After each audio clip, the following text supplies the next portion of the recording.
Coba deh bayangin, kalian baru aja bangun di pagi yang cerah banget, menggeliat sebentar, terus bersiap buat mulai hari yang santai. Nah, persis kayak gitulah kesehariannya Chikawa. Hari ini, kita bakal ngobrolin santai soal materi dari episode pertama seri yang super duper menggemaskan ini. Spesifiknya, kita bakal bedah momen magis di tengah-tengah hari mereka, yaitu momen puding keras dan hot cake. Walaupun materi sumber yang kita ulas ini lumayan singkat, percaya deh, ada banyak banget lapisan makna soal kebahagiaan murni yang bisa kita temuin dari camilan sederhana setelah capek beraktivitas. Jadi, yuk tarik napas panjang, rileks sebentar, dan kita nikmatin bareng-bareng ulasan yang pastinya bakal bikin hati anget ini. Pernah nggak sih, di tengah-tengah hari yang lagi super sibuk, kalian berhenti sebentar terus mikir, kira-kira suara dari kebahagiaan murni itu kayak gimana ya bentuknya? Ini pertanyaan yang lumayan menarik buat kita renungin bareng-bareng. Soalnya gini, di zaman sekarang, kita kan sering banget ya dijejali sama dialog yang panjang, drama yang ribet, atau efek suara yang heboh banget. Tapi, sumber yang lagi kita bahas ini malah ngambil jalan yang beda 180 derajat. Kita bakal ngelihat gimana cara bercerita yang super minimalis, yang bener-bener cuma pakai suara-suara vokal dasar dan decitan bahagia, tapi sukses banget nyampein rasa nyaman yang mutlak. Kadang tuh, kita emang nggak butuh kata-kata panjang lebar kok buat nunjukin kalau kita lagi ada di puncak kebahagiaan. Setuju nggak? Sekarang, coba kita perhatiin dua makanan yang jujur aja bikin lapar ini. Bayangin Chikawa udah selesai beres-beres rumah, terus temennya Hachiware datang nemenin buat makan camilan bareng.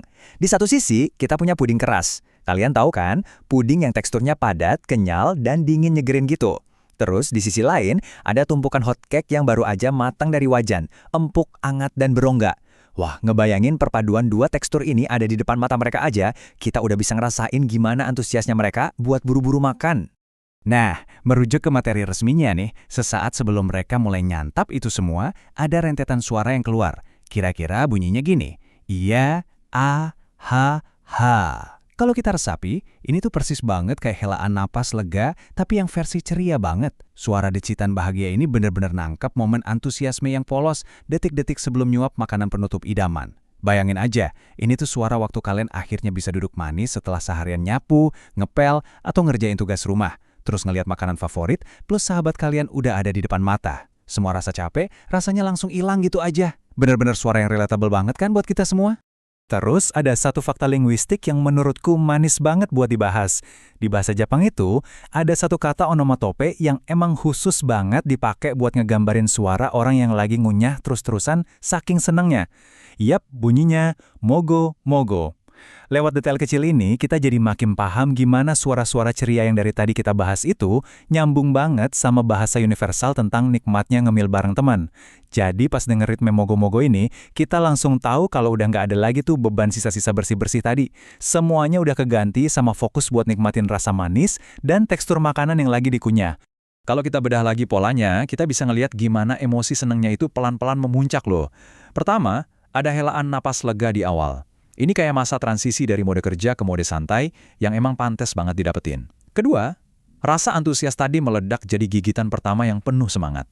Dan yang ketiga, gerakan ngunyah yang super cepat dan gak berhenti-berhenti.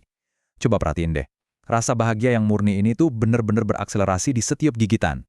Ini bukan tipe makan yang pelan dan formal gitu ya. Ini tuh kayak serbuan kebahagiaan instan waktu rasa puding sama hot cake-nya nyampur jadi satu di dalam mulut. Dan yang bikin salut, ini nunjukin seberapa besar dedikasi mereka pas lagi nikmatin camilan itu. Angka 7. Percaya atau enggak, kalau kita lihat lagi teks aslinya, kata mugo ini muncul sampai 7 kali berturut-turut loh. Mugo, mugo, mugo, mugo, mugo, mugo, mugo. Pengulangan suara yang konstan dan gak ada jedanya ini seolah negesin kalau perhatian mereka udah 100% tersita sama kelezatan makanan itu. Gak ada tuh yang namanya terdistraksi. Gak ada ngobrol ngalor ngidul, benar-benar cuma fokus ngeproses puding sama hot cake di mulut mereka. Konsentrasi tingkat tinggi yang cuma bisa kejadian kalau makanannya emang beneran enak banget. Tapi tunggu dulu. Coba perhatiin bagian akhir dari teks sumber kita ini. Di penghujung rentetan mogu tadi, ternyata ada sedikit perubahan fonetik yang lucu banget. Tiba-tiba suaranya berubah jadi magu-magu. Pergeseran suara yang super halus ini bukannya tanpa alasan loh. Ini tuh sebenarnya ngegambarin secara langsung suara dari mulut yang saking udah kepenuhan sama potongan puding dan hot cake barengan, sampai-sampai suara ngunyahnya aja harus ikutan berubah. Mulut yang penuh sesak sama kebahagiaan manis ini bikin vokalnya sedikit kegeser jadi magu-magu.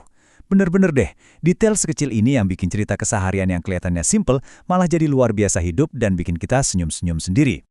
Buat nutup obrolan kita yang super nyaman hari ini, aku mau balikin keajaiban cerita minimalis ini ke kalian semua. Kira-kira camilan sederhana apa sih yang otomatis bisa bikin kalian tersenyum dan tanpa sadar ngeluarin suara mogu-mogu juga?